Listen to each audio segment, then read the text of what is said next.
কোনোভাবেই সম্ভব হয় না।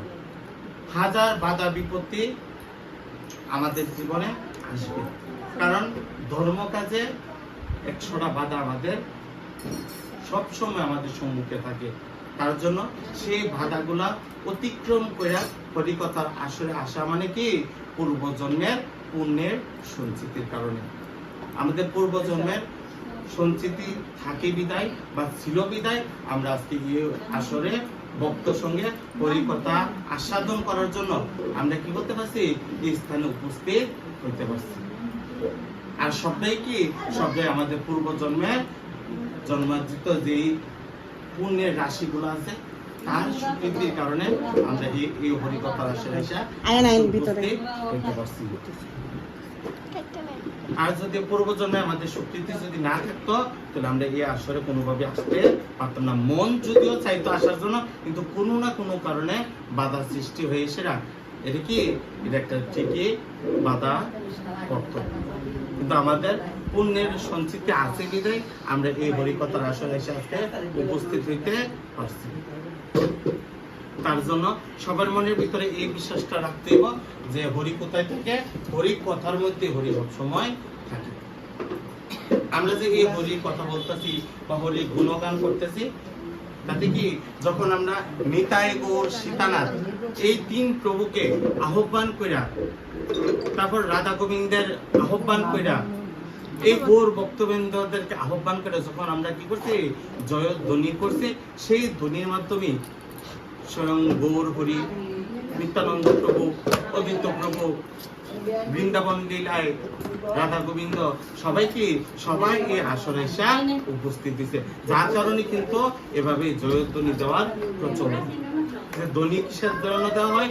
ধ্বনি এই কারণে দেওয়া হয় যেন সব ভগবান যেন এই আসরে নিজ গুণে যেন প্রকট হইতে পারে।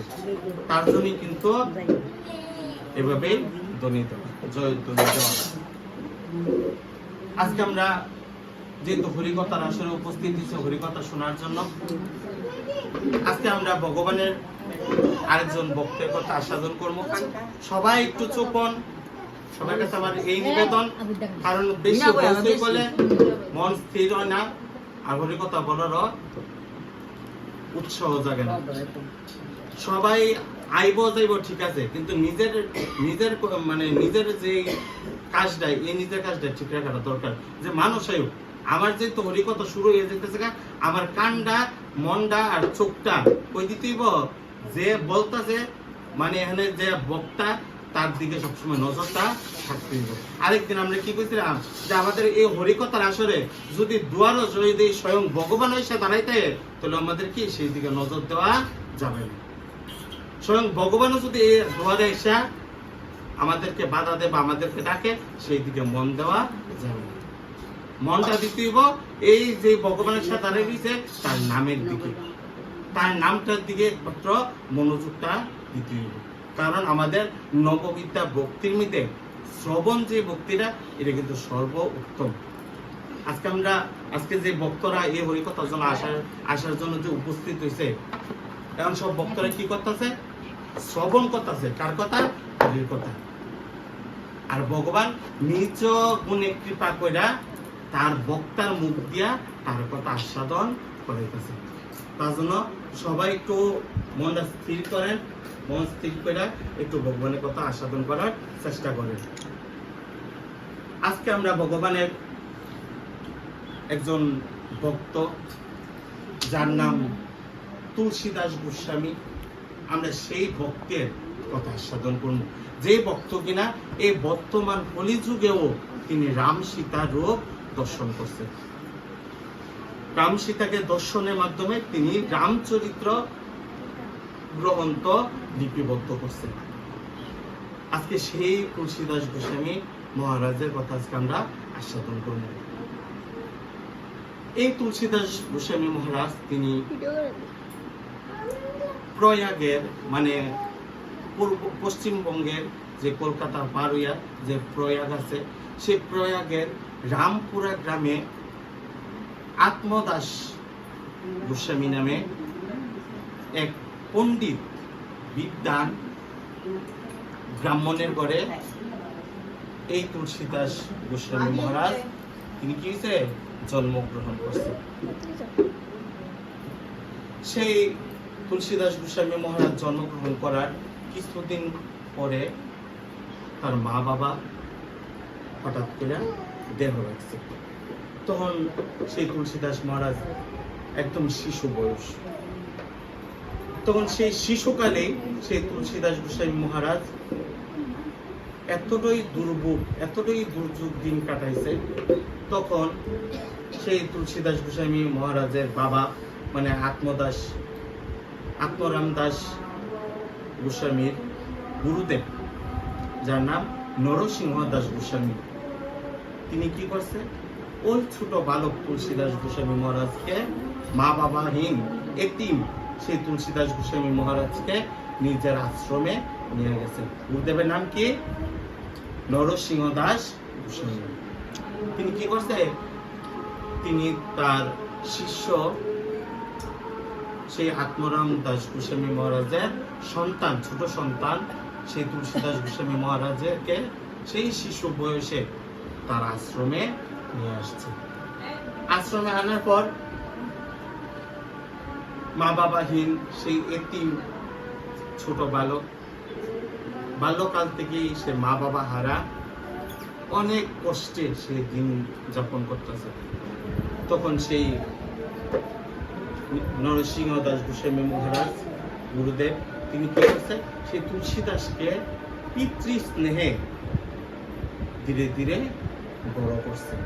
কোনোদিনও সেই তুলসীদাস বাবাজি মহারাজকে গোস্বামীকে কোনোদিনও তার মা বাবার অভাব বুঝতে খুব যত্ন সহকারে লালন পালন করছে।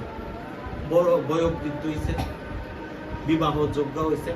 তখন সেই নরসিংহ দাস গোস্বামী গুরুদেব তিনি একদিন বলতেছে যে আমিও দিন দিন বৃদ্ধ হইতাছি, তুলসীর কি উপায় হইব, তার এখন কি করা দরকার, তার এখন গৃহস্থ আশ্রমে পাঠানো দরকার। মানে তাকে বিবাহ দিয়া তাকে তার নিজ আশ্রমে মানে গৃহস্থ আশ্রমে তাকে প্রেরণ করা আমার কর্তব্য। কারণ যেহেতু আমি বয়োবৃদ্ধ হইয়া গেছি, আর কতদিন কয়দিনই বা থাকবো, তার কি গতি হব, এই কথা চিন্তা করে সেই তুলসীদাস গোস্বামীকে গুরুদেব কি করছে, পাশের গ্রামেরই এক পাঠকের কন্যা যার নাম রত্নাবতী, সেই রত্নাবতীর হাতে সম্প্রদান করছে।